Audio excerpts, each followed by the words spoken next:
Hi, I'm Kevin Quigley, and welcome to Tarot Off the Cuff. A native of New Orleans, Gina Thies loves writing, talking, and teaching about topics that concern tarot readers. She's the creator of the Tarot of the Moors, a unique and gorgeous deck that I'm sure you're going to want to check out. Hi guys, thank you for joining me. I am Gina Thies, and I have another wonderful, hopefully informative video for you for Tarot Off the Cuff. And so I'm just going to dive right into the cards. And I am using Tarot of the Moors, which is the deck that I did all 78 of the illustrations for. So it's always handy, so I'm going to use it. What I've drawn is the Four of Cups. Hopefully you guys can see that, and we'll have an image of that. The Four of Cups, interesting card. The esoteric name for this card is the Lord of Blended Pleasure.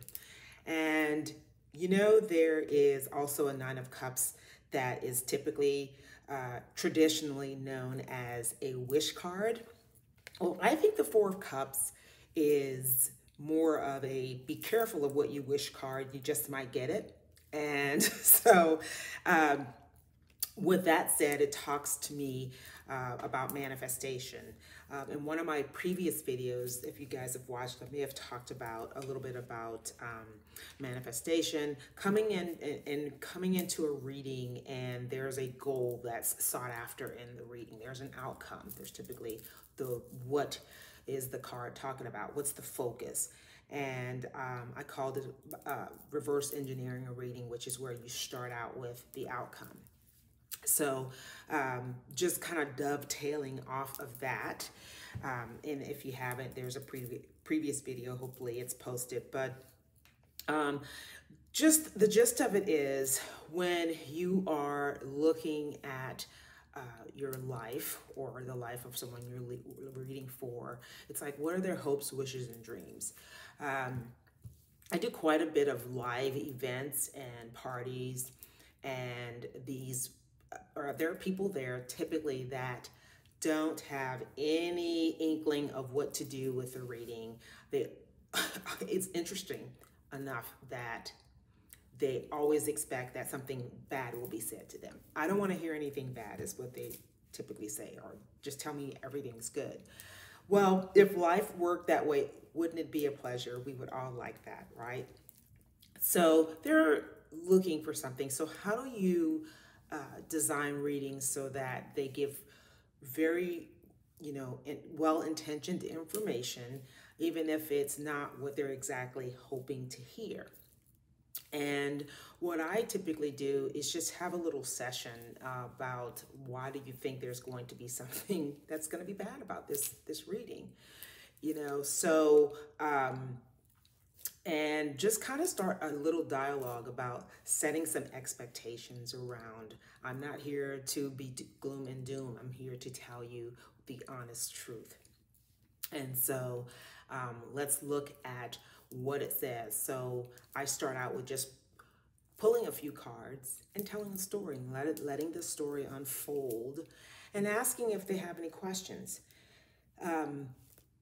If you get to learn a little bit interesting about how people's minds work when you're faced with yourself. And that's really what the tarot reading does. It's a mirror. It holds up that mirror. And I think on a subconscious level, people recognize that they're being looked at by someone who has, no background information on them. And so in a sense, they're being opened up, and they may already have some sort of knowing that there's something that they're very worried about that not even they want to face, right?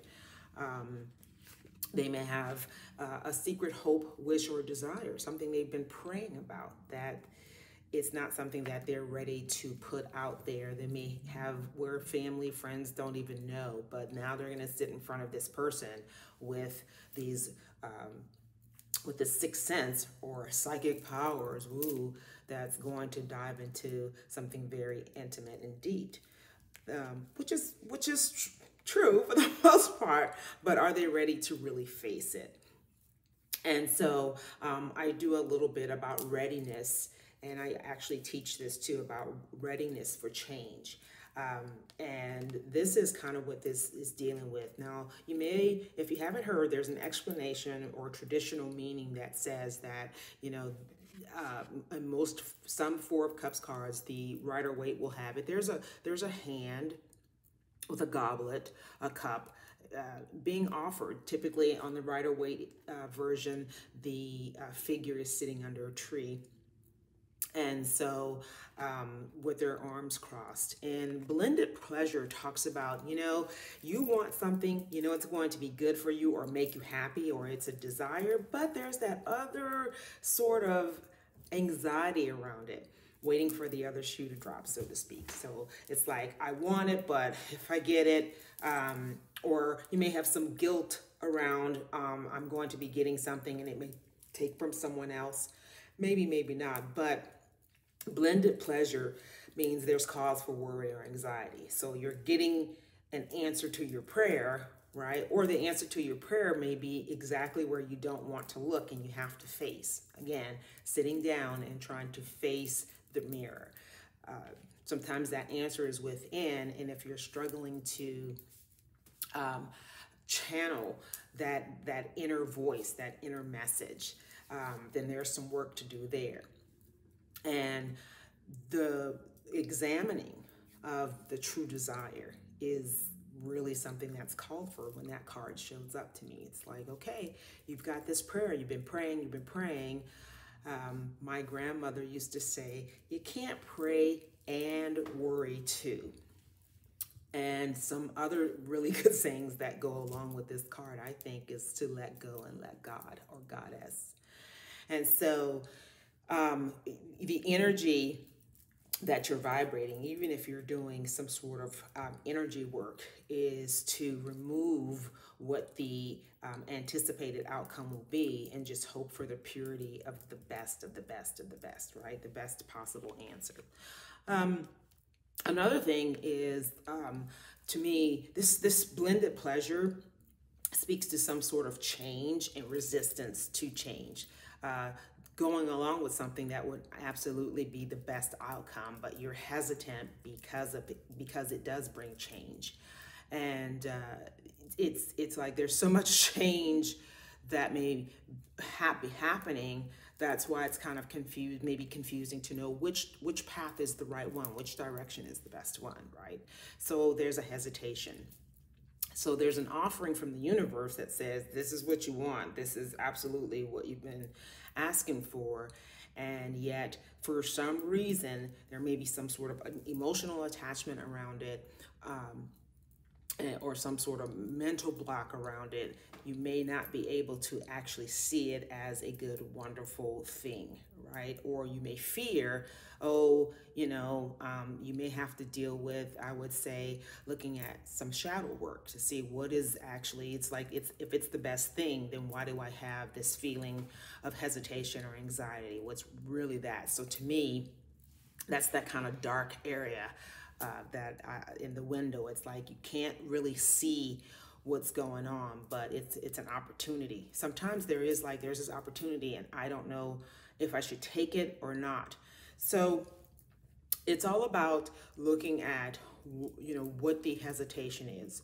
And readings, you could draw more cards too around, what's the next step? What's the hesitation? Why am I having this feeling? What's the cause? And so essentially, knowing that this is a really good card, but to me, it's more of a wish card than the wish card. It's a be careful what you wish for card. So that's what I have for this episode. Thank you guys for tuning in and listening. If you have any questions, comments, please leave them. We'll be happy to get to them. Thank you so much and be blessed. Hi, thanks for watching. This is Kevin Quigley with Tarot Off the Cuff. If you can take a second, click the subscribe button down below. That'll let you know when a new video is posted and you might want to jump over and watch it. If you hit the thumbs up for the videos that you really like, that will help spread the word so new people will find Tarot Off the Cuff in their feed, and that helps the channel grow. That would be great. And if you got a question or a comment, positive or negative, whether you agree or disagree, or if you want to add information or your own take on a particular part or a particular topic, put a comment down below. We would love to hear from you. Thanks so much.